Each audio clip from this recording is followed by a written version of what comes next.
Muchas gracias, Cristina. Hola a todos.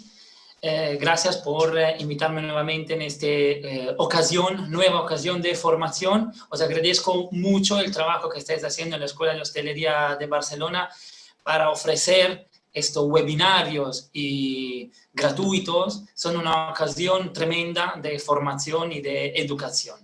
Gracias. Hoy hablamos de Amari.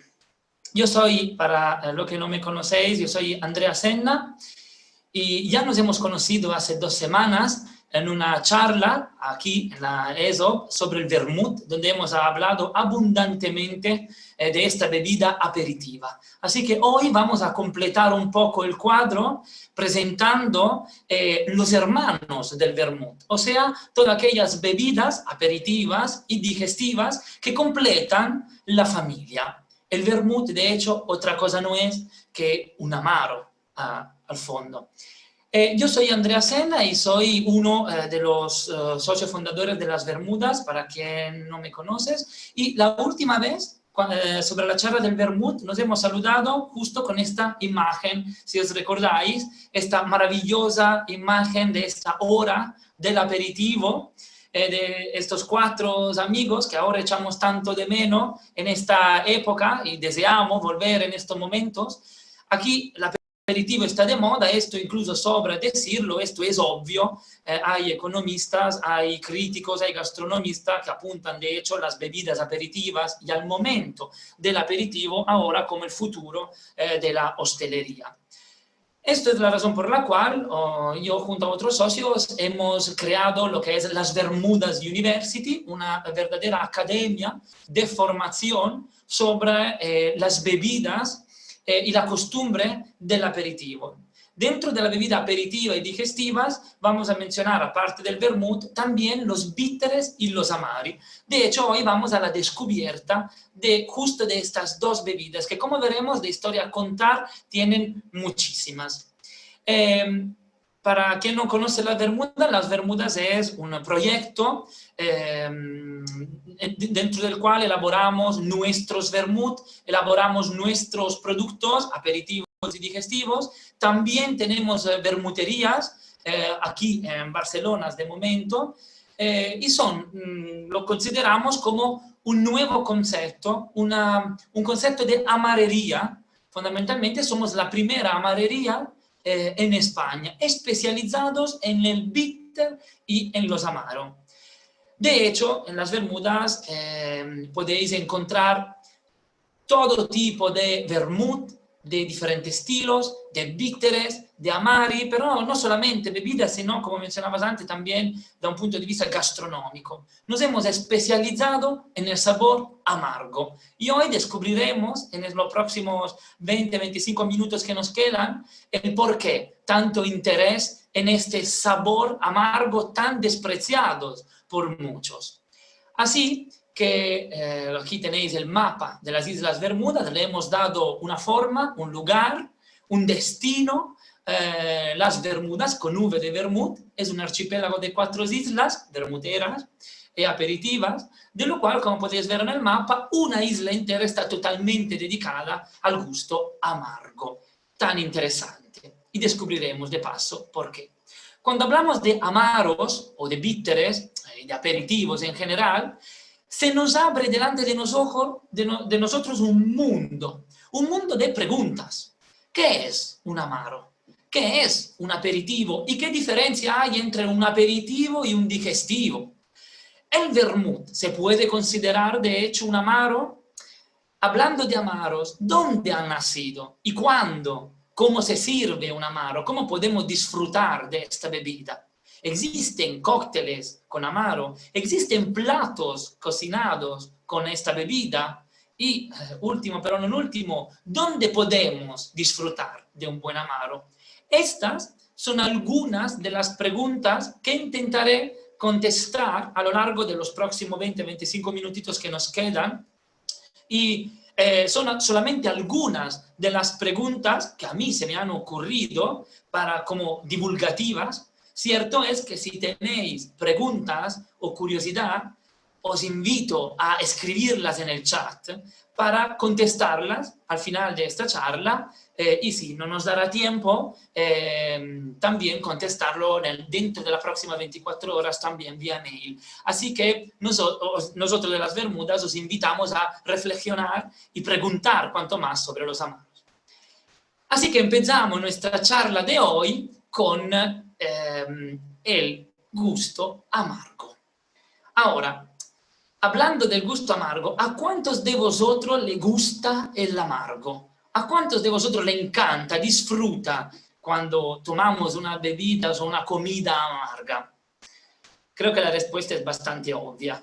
Casi nadie.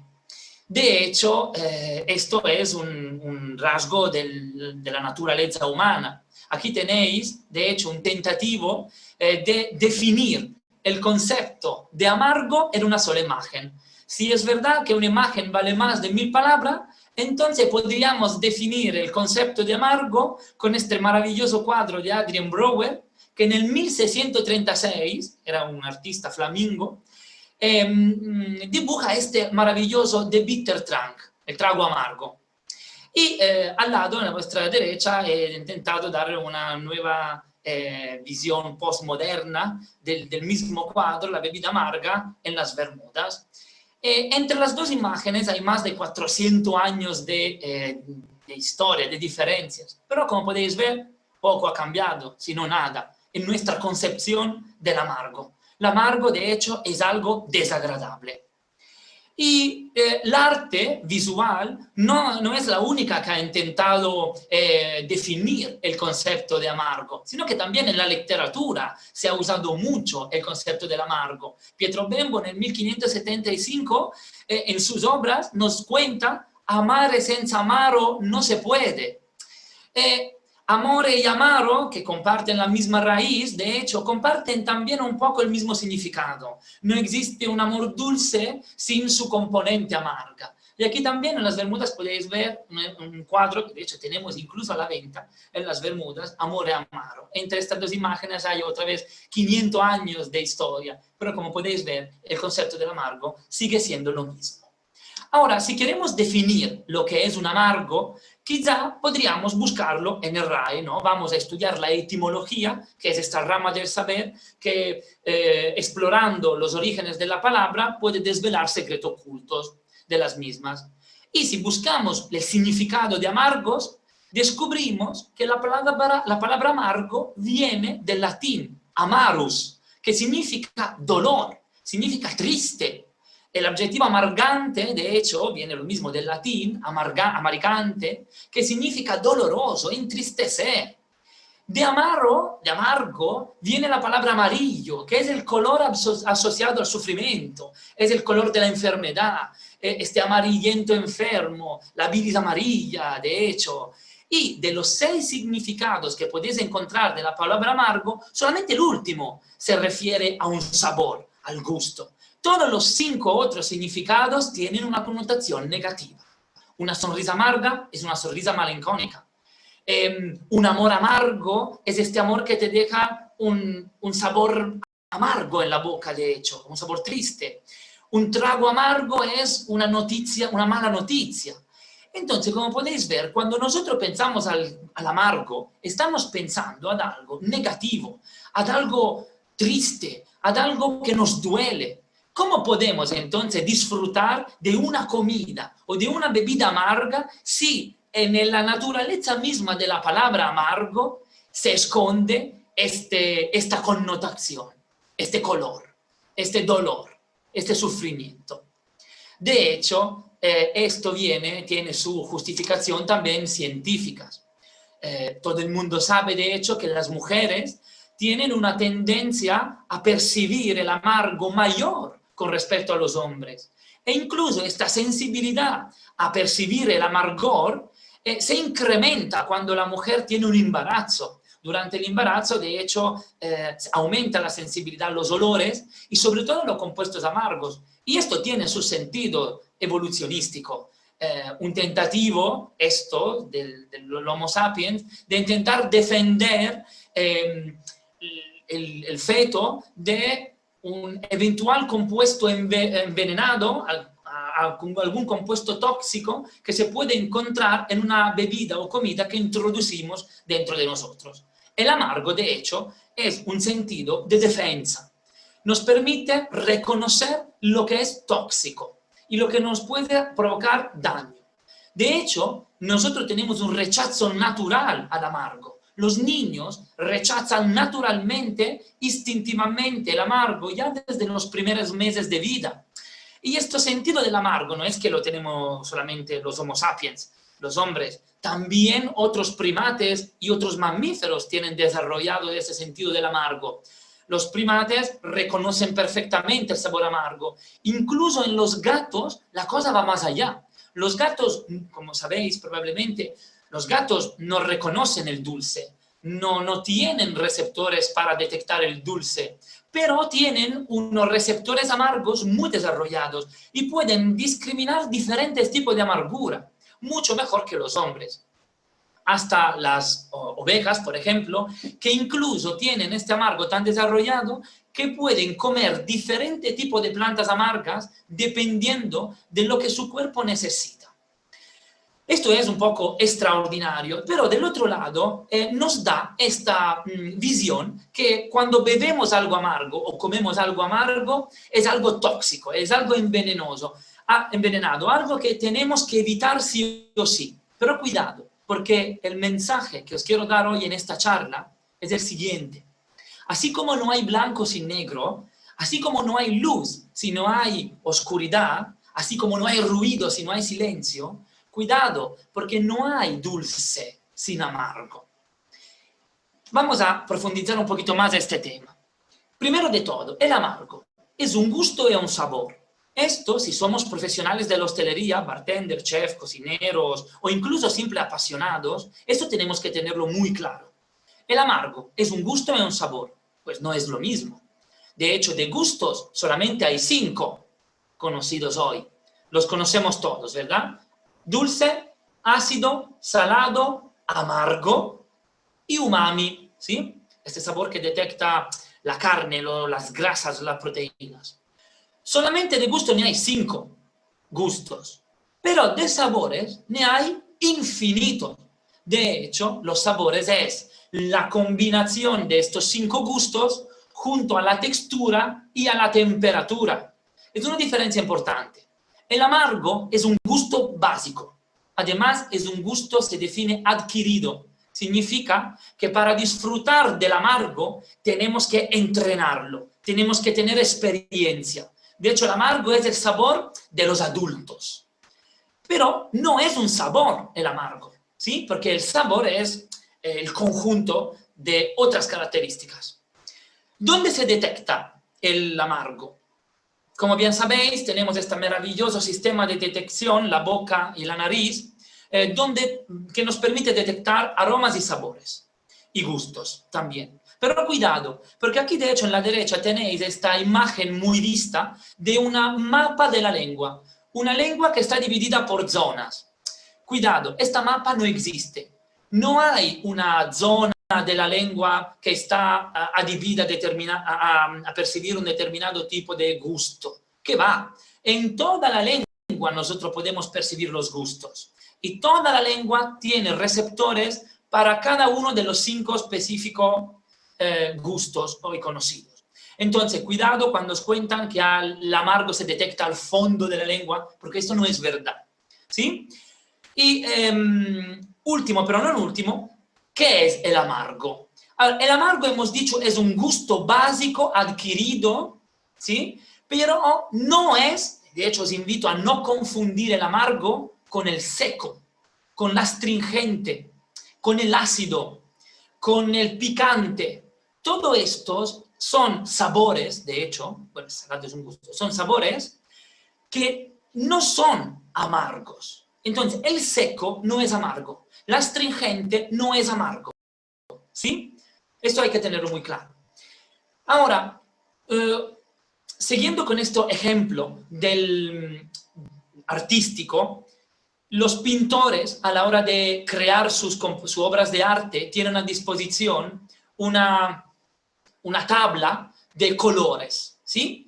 En esta tabla de colores mezclan los tres colores fundamentales, amarillo, rojo y azul. La combinación de estos tres os crea todo este abanico arcoíris de colores, con lo cual podéis crear vuestro cuadro.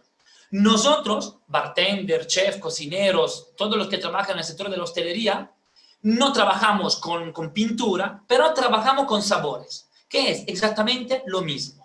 Entonces tenemos lo que son los colores básicos, mejor dicho, los gustos básicos, y la combinación de estos gustos básicos os dará un cuadro completo. Cuidado a no considerar el amargo como un gusto. Tanto como vosotros trabajáis los dulces con los siropes, etcétera, tanto los cordiales, tanto como trabajáis con los salados, con los ácidos, de igual forma tenéis que trabajar con el amargo. Mira, para daros un ejemplo aún más práctico de esto, aquí delante tenemos el maravilloso cuadro La persistencia de la memoria de Salvador Dalí, ¿sí? A la izquierda tenéis el mismo cuadro, tal como se os presenta si vosotros le quitáis un color, el amarillo. Si le quitáis el color, veréis que el cuadro tiene toda otra historia. Del otro lado, a la izquierda, tenéis el cuadro incluyendo todos los colores fundamentales. Entonces, a la hora de crear vuestras obras de arte, el amargo es un color fundamental. Bueno, aquí tenemos la imagen de Salvador Dalí que nos está mirando un poco mal. De hecho, pedimos perdón a Salvador Dalí, no nos mires tan mal, hemos usado tu cuadro solo como ejemplo. De todas formas, aquí tenéis, de hecho, los Amari, ¿sí? Otra grande obra de arte. Cada botella de Amaro es un cuadro líquido. Hoy vamos a la descubierta de la característica de estas bebidas tan extrañas, tan desconocidas y tan maltratadas. Fijaros qué curioso, porque estas botellas lo encontráis siempre en un bar, pero los bartenders ni siquiera saben lo que son. Y además, estas botellas vienen buscadas cada día por los clientes que buscan algo digestivo, algo después de cenar, pero ni siquiera saben que existe. Curioso, ¿verdad? Ahora, estas bebidas han nacido en Italia, y esto ya contesta la pregunta ¿dónde han nacido los Amari? Los Amari son una bebida típica en Italia. Para daros un ejemplo claro, el Amaro está en Italia como el Vermouth está en España, tal cual. La otra vez, con la masterclass del vermut, habíamos visto cuántas marcas de vermut hay y la costumbre que hay en España de beber el vermut. Pues en Italia hay exactamente lo mismo, pero con el amaro. O sea, el amaro hay muchísimas y hay un momento del día, después de cenar, que es la hora dedicada al amaro. Después de cenar, se toma el amaro en Italia. ¿Y por qué en Italia? Aquí hay muchas razones, no nos vamos a dilungar muchos. Si queréis saber más, os puedo enviar más informaciones. Seguramente factores climáticos, en Italia hay muchos microclimas diferentes que favorecen una biodiversidad extrema. En Italia, para daros una idea, existen alrededor de 80 tipos de planta de uva que se usan. En Francia hay 15. Para daros una idea de la gran biodiversidad que hay en la zona sur de Europa. Hay 5 tipos de enebro diferentes, hay más de 120 tipos de ajenjo distintos. Hay una riqueza en biodiversidad que permite crear estos amaros con mucha facilidad. Para daros un ejemplo, el amaro Braulio, el productor Braulio, hace 100 años, encontraba toda la hierba que necesitabas para hacer su amaro en su jardín de casa, sin importarla de ningún lugar del mundo. Entonces en Italia era muy fácil crear esta bebida.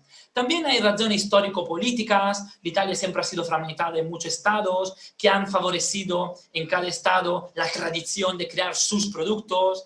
Hay una ubicación geográfica que está en el medio del Mediterráneo y esto favorece diferentes culturas que dejan su influencia. Y último, pero no último, el factor religioso. De hecho, los amaros eran lo que los monjes benedictinos, franciscanos, etcétera, producían en sus monasterios. E en Italia había, en toda Italia, una alta religiosidad y una alta tradición de elaborar este tipo de bebida. Pero antes de contestar a la pregunta ¿qué es un amaro?, quizá merece la pena contextualizarlo. ¿De dónde viene tanta amargura? La primera evidencia histórica de que el hombre ya bebía este tipo de brebajes amargos viene de lejos. En el 1340, Juan de Roca Tallada, en catalán se conoce como Perra Tallada, en Italia Rupescissa, usa por primera vez la palabra elixir. ¿Qué es un elixir? El elixir es la quinta esencia. La quinta esencia, según las palabras de Roca Tallada, es el extracto alcohólico de las propiedades medicinales de una planta. Y Roca Tallada es la primera persona que habla de elixires.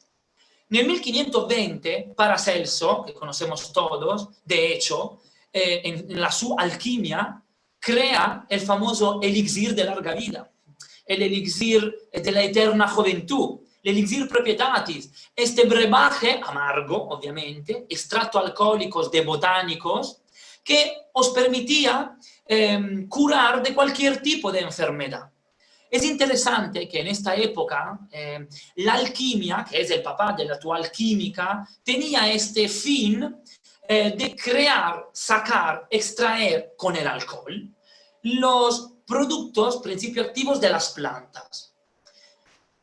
La filosofía naturales de la época decía que tal como Dios nos había dado las enfermedades, también nos había dado la cura para estas enfermedades. Y esta cura estaba en las plantas. Entonces, extrayendo la esencia de las plantas, podíamos curarnos de las enfermedades.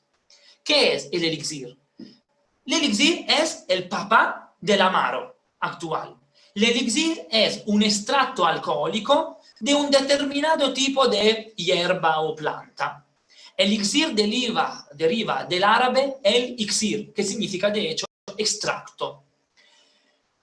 ¿Para qué se hacían los elixires? Los elixires tenían una función medicinal. Imaginaros, en el 1500 no había farmacias, no había el conocimiento farmacocientífico que hay hoy.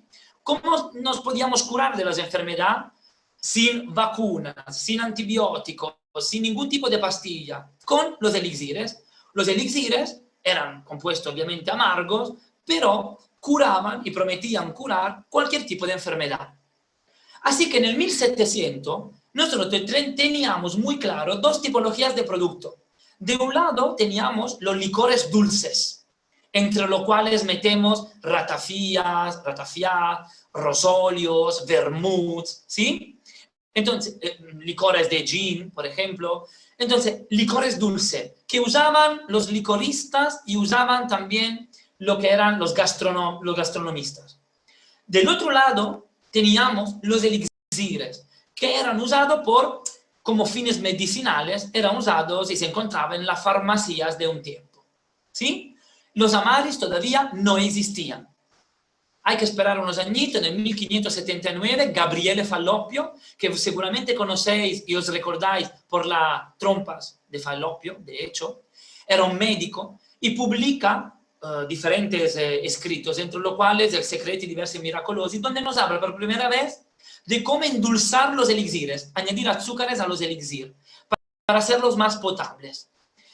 Pero es en el 1747 cuando hay un punto clave. En 1747 Andreas Marggraf cristaliza el azúcar de remolacha. Fundamentalmente revoluciona la industria azucarera. Hasta ahora el azúcar era un producto carísimo, no se podía desperdiciar en hacer licores o en hacer elixires. A partir del 1747 el azúcar entra en las casas de todas las familias. Así que a partir de esta fecha empieza la revolución de los amaris, que otra cosa no eran que elixires a lo cual se le añadía azúcares. 1820, Calventú y Pellier aíslan el principio activo, la quinina, de la quina. Y entonces abren aquí la cursa a las industrias farmacéuticas. Nace la industria farmacéutica. Los elixires pierden su función medicinal. ¿Por qué? Porque a partir de este momento hay las industrias farmacéuticas que ya producen fármacos. Entonces los elixires salen de la farmacia para entrar en los libros de los cocineros, de los bartenders, de los barman, ¿sí? Eso es un paso importante. En el 1896 nace el amaro, estamos a principios del 900. Luigi Sala publica El licorista práctico, ya lo habíamos visto en la masterclass del vermut, lo volvemos a encontrar aquí con 40 recetas de amaro, entre lo cual el Felsina, que conocemos hoy como amaro Ramazzotti, y el Fernet. por ejemplo, el Fernet Branca es uno de los tipos de Fernet. Entramos al final de nuestra historia en la Golden Age de los Amari. Los Amari eran el producto más consumido de la época junto al vermut. El vermut otra cosa no es que un amaro. Y cuidado, porque aquí hay un mensaje interesante. Como podéis ver de esta publicidad de antaño, nosotros hoy decimos que el amaro es un digestivo después de comer. Pero cuando ha nacido el amaro, realmente, el amaro era un aperitivo. Y era también un digestivo. El amaro se bebía a cualquier hora del día, al mediodía, a la tarde y a la noche. Bueno, llegamos entonces a la pregunta clave de este viaje de hoy. ¿Qué es un amaro? Y aquí se nos abre un poco un mundo. Entonces, amaro es la palabra italiana, con el plural amari, que significa en castellano amargo.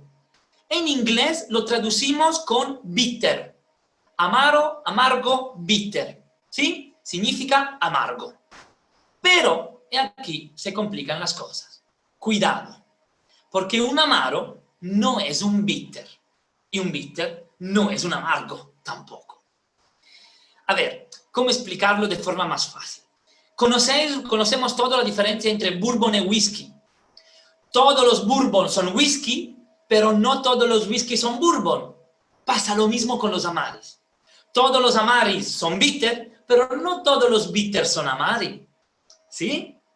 Empezamos a aclarar un poco el concepto. Entonces, aquí, si queréis buscar la definición de amari, y como hemos hecho con el vermut, ¿os recordáis? Buscamos una ley que nos define lo que es un amaro, nos llevamos una gran decepción. Porque a día de hoy, la categoría del amaro no tiene ni siquiera legislación. Tanto es grande el desconocimiento y la ignorancia sobre esta bebida.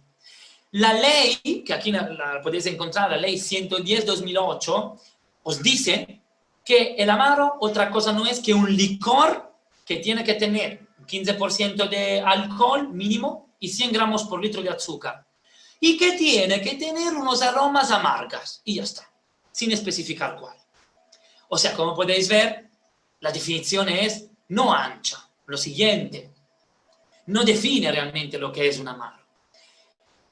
Nosotros, profesionales del sector, pero definimos los amaros una categoría estricta y bien definida de productos alcohólicos. ¿Sí? Aquí tenéis el extracto de esta ley, la 110/2008, la podéis buscar en Google, si queréis descargarla, os la podemos enviar también, nos define perfectamente lo que es un amaro, perfectamente entre comillas, como un licor de sabor amargo, sin pero especificar cuál. Así que nosotros en las Bermudas hemos hecho buenas investigaciones y aquí a partir de ahora os dejamos algunos conceptos que no vais a encontrar en ningún otro lugar. Uno, porque no hay literatura en el amargo. La literatura, los libros publicados en este sector son pocos y además no muy bien enfocados en estas bebidas. Y segundo, porque no hay ni siquiera cursos dedicados a esta categoría de bebidas. Nosotros en las Bermudas hemos elegido abrir un local, o sea, un concepto enteramente basado en estas bebidas. Pero, ¿qué es exactamente un amargo? Un amargo es una bebida alcohólica de uso digestivo constituido por una extracción alcohólica de plantas amargas. Y aquí la pregunta es lógica. ¿Cuál plantas y por qué las plantas amargas? Deciros de entrada que la mayoría de plantas que podéis encontrar en la naturaleza son casi todas amargas, todas. ¿Por qué? Porque esto es un sistema de defensa de las plantas. Imaginad vosotros renacer como plantas, ¿sí? No podéis moveros, pero al mismo tiempo tenéis que defenderos de toda esta enorme plétora de insectos, mamíferos, etcétera, que quieren comeros. ¿Qué podéis hacer? Podéis desarrollar compuestos en vuestras hojas, en las ramas, en vuestro tallo, en las raíces, compuestos amargos, tóxicos, que cuando alguien se atreve a comeros una vez, no os va a comer una segunda vez. Entonces, las plantas desarrollan el amargo como un natural sistema de defensa y nosotros evolutivamente hemos aprendido a evitarlo. Hay algunas plantas que podéis encontrar que son básicas a la hora de crear un amargo. Y normalmente estas plantas son tres. La quina, que entre paréntesis, la quina se utiliza en los estudios científicos como el referente en la escala de los amargos. O sea, ¿cómo podéis decir que algo es más amargo que otra cosa? La quina os da una escala, como los grados de la temperatura. La quina se usa para medir el grado de amargura. La ajenjo, por ejemplo, que ya lo hemos encontrado y hablado abundantemente en el vermut, la genciana, que aquí podéis ver con estos maravillosos flores. Estas tres plantas son las que tradicionalmente se usan para hacer los amargos junto a otras diferentes plantas. Estas plantas se ponen a macerar, destilar, percolar, hay diferentes métodos de extracción de los principios activos que veremos quizás si estáis interesados en otro momento, y luego se le añade el alcohol. Cuidado pero, porque si vosotros queréis saber un poquito más sobre qué ingrediente lleva un amaro, os lleváis una enorme decepción. No hay ninguna marca de amaro que os dirá cuál es la receta de su bebida, ninguna. A pesar incluso de que la ley os obliga a indicar en la etiqueta cuáles son los ingredientes. Pues ninguna amaro os dirá no solo cuáles son los ingredientes que lo componen, sino ni siquiera os dirá nada sobre el tipo de extracción que se ha usado para extraer estos sabores. De todas formas, aquí os dejamos esta imagen en las Bermudas. ¿Cómo se elabora un amaro? ¿Cómo se hace? Hay tres ingredientes que componen un amaro. Primero, el alcohol. El alcohol, normalmente es alcohol vínico, se usa para macerar hierbas, botánicos, raíces, hojas, flores que hemos elegido, que le darán el gusto, y luego se le añade azúcar. ¿Sí? Entonces, un amaro es una bebida alcohólica hecha de alcohol, botánicos y azúcar. Los amari tienen una graduación alcohólica normalmente de 25 grados por arriba y tienen un color normalmente negro y oscuro. Ahora, aquí entramos ya hacia el final de nuestra charla sobre los amari, vamos un poco justo de tiempo. Un amaro, ¿por qué se diferencia de un bitter? Si hemos dicho que bitter significa en inglés amaro, ¿por qué los bitter no son amari y los amari no son bitter? Ahora, esta división es una división que nosotros en las Bermudas proponemos y que tiene una división, una utilidad práctica a la hora de trabajar en el sector gastronómico y del bartending también. ¿Qué diferencia hay? Podemos resumir la diferencia en tres puntos fundamentalmente. Primero, el color. Como podéis ver, los bitters normalmente son rojos o amarillos. Los amaris casi todos son negros. Hay un chiste que dice, entre los bartenders, que los bitters tienen el color de la puesta de sol, que es el momento en el cual se toman, o sea, aperitivos. Y los amari tienen el color de la noche, que es el momento en el cual se toman. De hecho, son digestivos. Así que la diferencia grande entre los bitters y los amari es que los bitters son aperitivos antes de cenar, abren el estómago, y los digestivos son después de cenar, ayudan a digerir. Los bitters son, aparte del color, tienen una graduación alcohólica mucho menor. Los bitters van desde 16, 17 hasta 20, 25 grados de alcohol. Son más ligeros. Tenemos el estómago vacío. No podemos todavía aguantar mucho alcohol.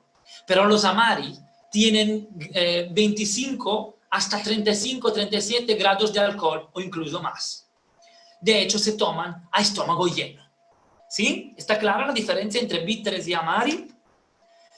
Cuidado, y aquí os pongo un cuidado enorme, ¿sí? A no confundir los bitters, potables, de lo cual estamos hablando ahora, con los bitters llamados aromáticos. Los bitters aromáticos, que todos conocemos, por ejemplo, Angostura, pero Angostura es solamente una de la enorme plétora de bitters que existen y de marcas de bitters que existen.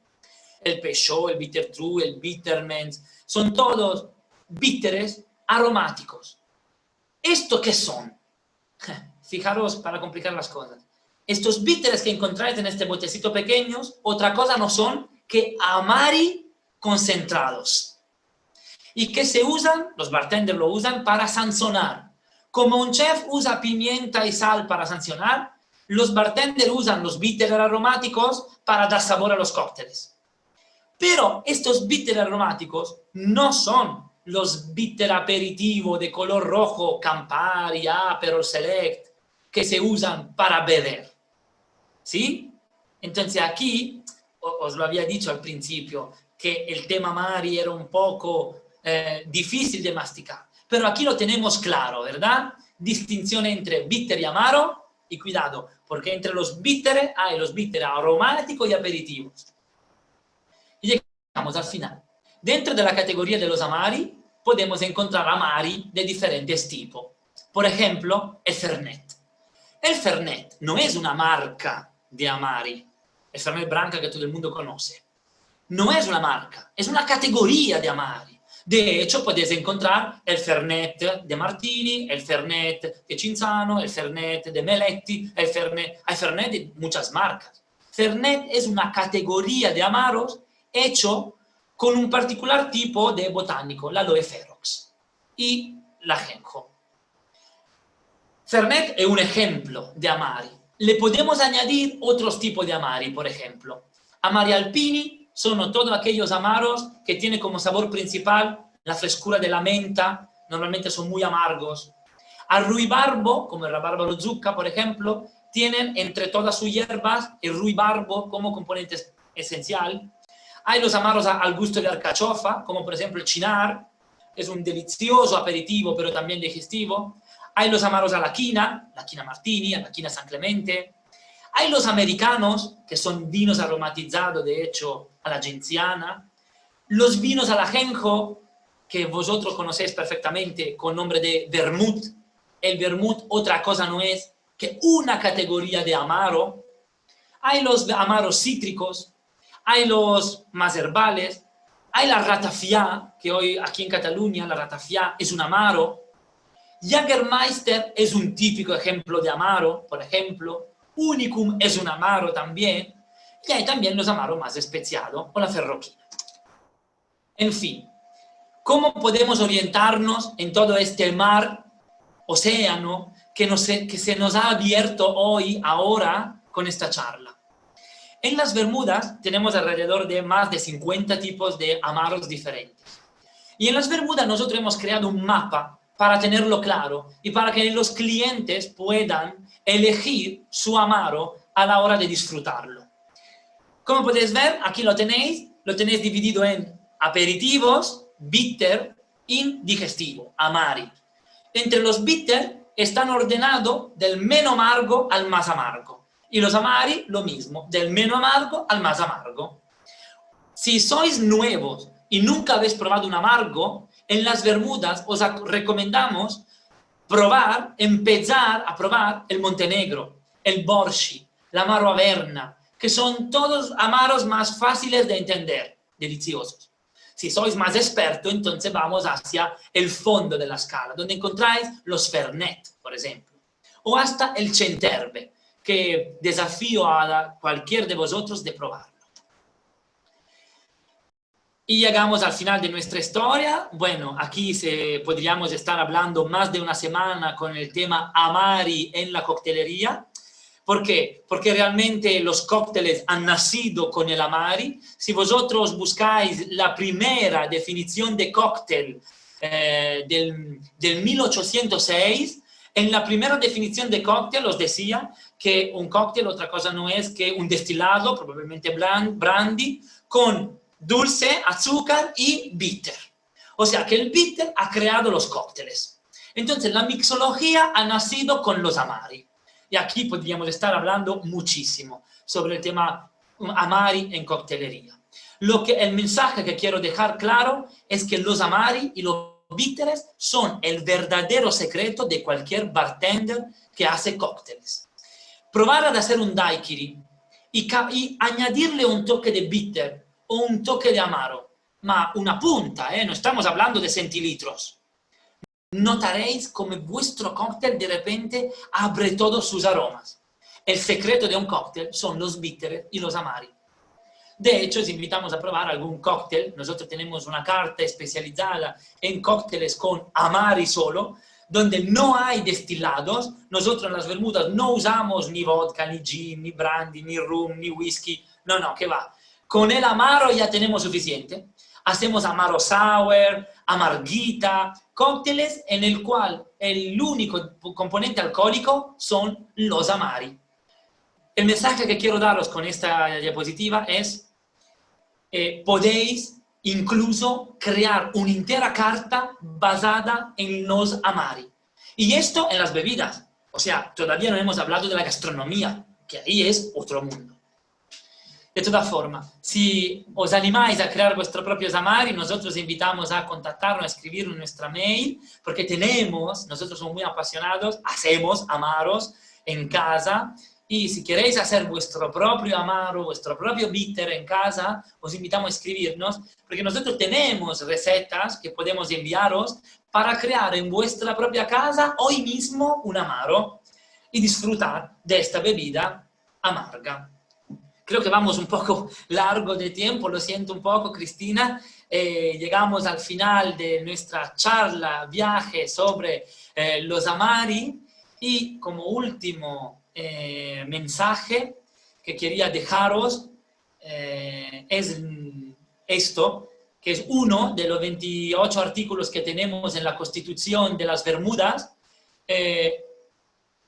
La luz no es tan luminosa sin la oscuridad, así como el dulce no es tan dulce sin el amargo. Jamás olvidarlo, chicos.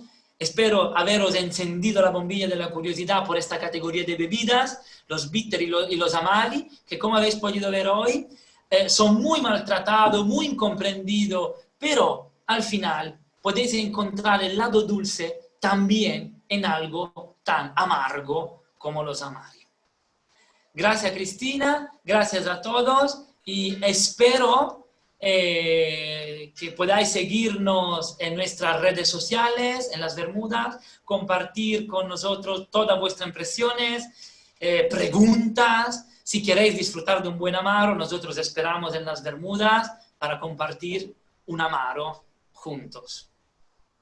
Muchísimas gracias, Andrea. La verdad, ni te preocupes por el tiempo porque, ya te digo, ha sido una sesión para mí increíble y veo que empiezan a llegar mensajes de que ha sido muy interesante y ha sido excelente.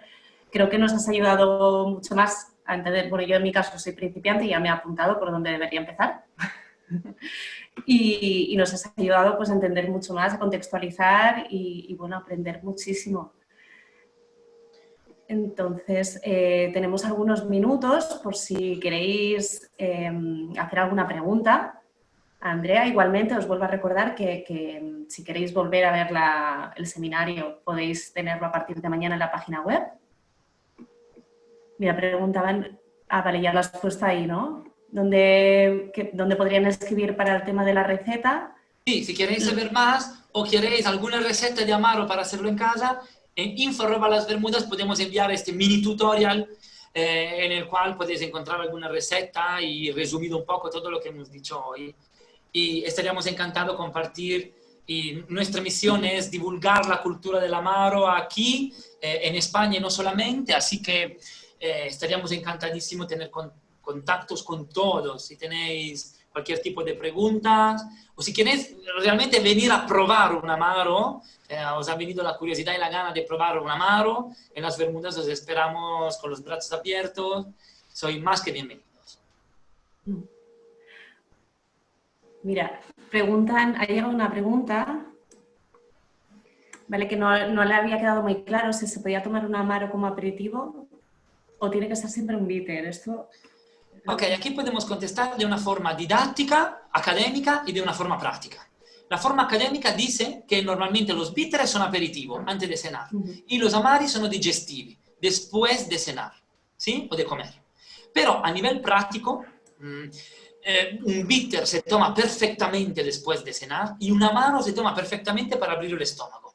De hecho, el vermut es un amaro y se toma antes de comer, por ejemplo. Entonces, Recordar también que da un punto de vista histórico, en el 900, la división entre bitter y amaro, digestivo aperitivo, no existía.